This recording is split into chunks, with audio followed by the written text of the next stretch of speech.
So let's write our first song. We're going to start by just looking at what chords are available to us in the key of C.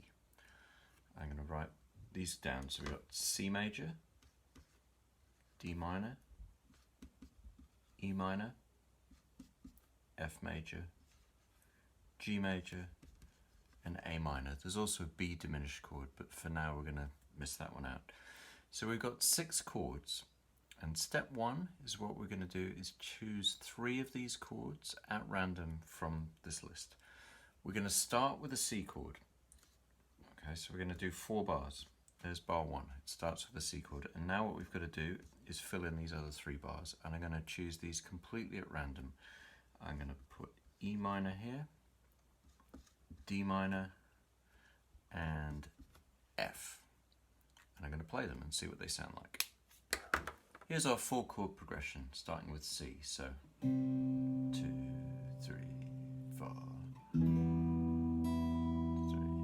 4, 2, 3, 4, 2, 3, 4.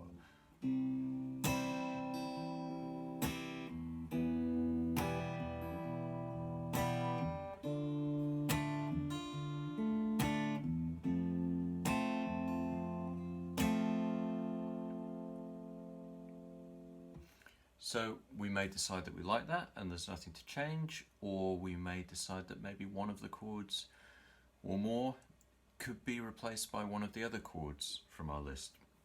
So that's really up to personal taste. I like this. I might change the D minor chord if it were me, but other than that, it's pretty hard to get chords from this group of chords that don't work together at all and that sound absolutely terrible. Particularly if you start with the C chord, we're playing in the key of C, it just sounds like logical sense. It works. All these chords fit together. They come from the same subset of chords. I'm not going to go into the whole theory of it at this stage, but just to understand that if you want to choose randomly from those chords, you'll come up with something that sounds half decent. So what I'll do now is I'll have a look at the chorus. So I'll take out these chords here, and this time I'm going to take out the C chord as well, so we can start with anything. So I'm going to just pick E minor to start with, and then G, D minor, A minor. I'm deliberately not following any rules that I know in music or obvious chord progressions. I'm just deliberately trying to be as random as possible about this. So now my chord progression here, which we could use for the chorus, is going to go E minor, G, D minor, A minor, and this might sound.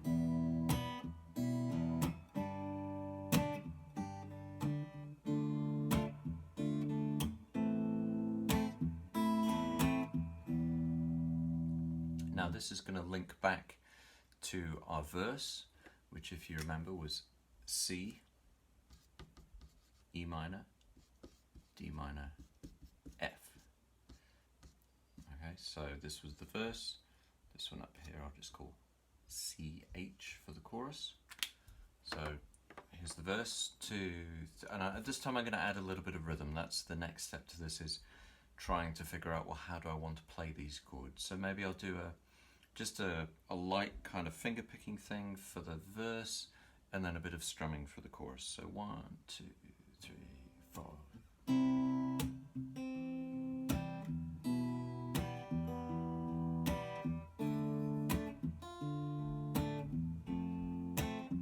I'll repeat the verse.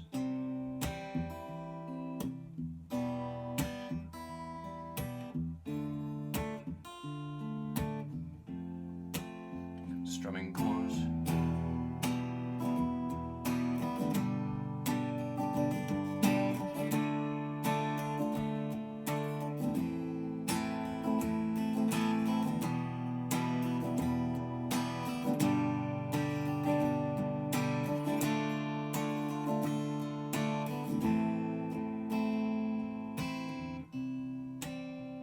Back into the verse.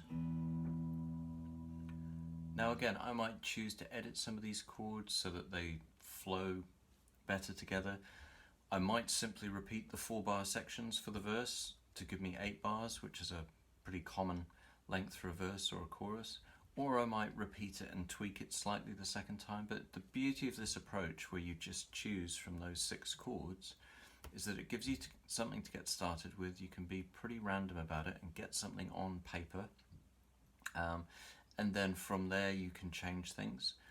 It's a very quick way to get started, and I'm deliberately playing all these chords just as basic open chords, which you'll learn very quickly as a beginner.